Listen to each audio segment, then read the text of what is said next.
Dr. Fitzgerald, Mr. Mayo, Ms. DeBono, Mr. Dempsey, Mrs. Anderson, Father Samil, Sister Gabby, Miss Piatek, Miss Ciano, Miss Stunkel, faculty, staff, distinguished guests, students, family, and the class of 2012. I am beyond honored to speak to you today at one of the very last gatherings of the class of 2012. I want to make this special opportunity to personally thank every single one of you for being a part of my life and our high school career. The Webster Dictionary defines history as all that is preserved or remembered of the past. Preserving important milestones is a key component as we celebrate our 50 years of St. Joseph High School. St. Joe's history includes my Aunt Pat entering St. Joe's in its first year in 1962, Sister Catherine Fanning as the guardian of the dress code, and Mr. Oleas leading the basketball team to St. Joe's first state championship in 1975. It also includes my mother and father graduating in the class of '79, Kevin Nealing starring on Saturday Night Live in the '80s, Lisa Lampanelli's comedy debut in the '90s, Mary Ann Nylands founding the Get in Touch Cancer Awareness Program in 2005, and so much more. The class of 2012 has made great history itself. Winning state titles just seems to be in our blood. Freshman year, girls soccer, boys hockey, and boys lacrosse each won a state tournament. Sophomore year, the football and softball teams each took their own state title, and junior year, football, boys basketball, and boys lacrosse team each earned their own state championship rings. Our senior year, the boys basketball team became back-to-back state champions, and Corinne Stockmall placed third overall in the 800 meter for girls track. But we are not finished yet with the boys baseball, girls track, and yes, boys volleyball. The class of 2012 has also contributed to St. Joe's future with its fundraising and generous donations for the new edition. St. Joe's is filled with a very special school spirit.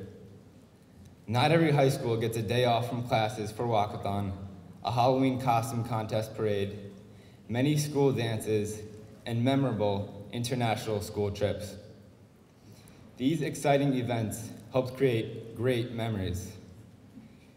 Who would have thought Mrs. Rivera's hair-whipping rendition of "What's love got to do with it?" could be so attractive?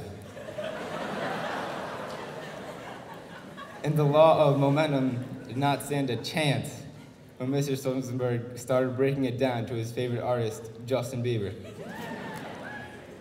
We will also remember mistaking Miss Harris and Miss Dunkel for fellow students, Mr. Johnny Vizano's delicious lunches, and coining the phrase, "Don't try that," and overplaying the song, "Call Me Maybe."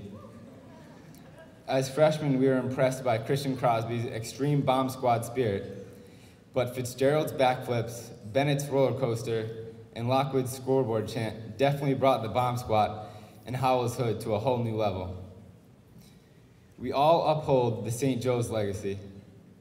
Look up at the banners that decorate these walls. This gym and stage, which hold half a century of plays, school dances, dodgeball tournaments, concerts, basketball, and volleyball games, have been and always will be preserved. The Alumni Chapel, connected to this gym and to each and every one of you, has been the foundation for this family-based community. That chapel, which holds 5 decades of prayers and masses, will always be here for us to come back to.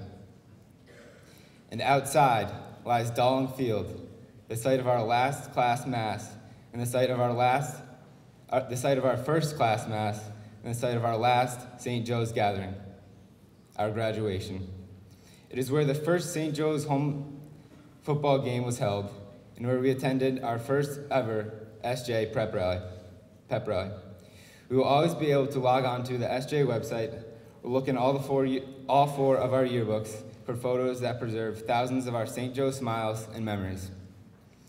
Just as incredible as it is to see how far St. Joe's has come as a school and community,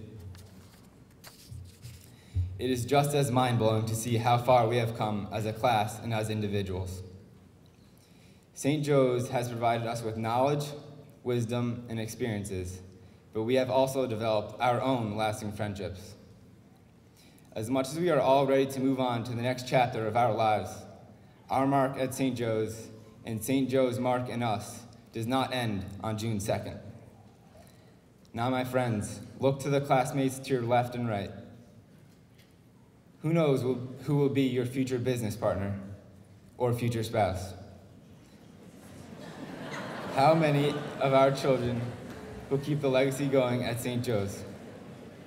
Perhaps some of you will be sitting side by side and watching your own son or daughter receive their St. Joe's diploma.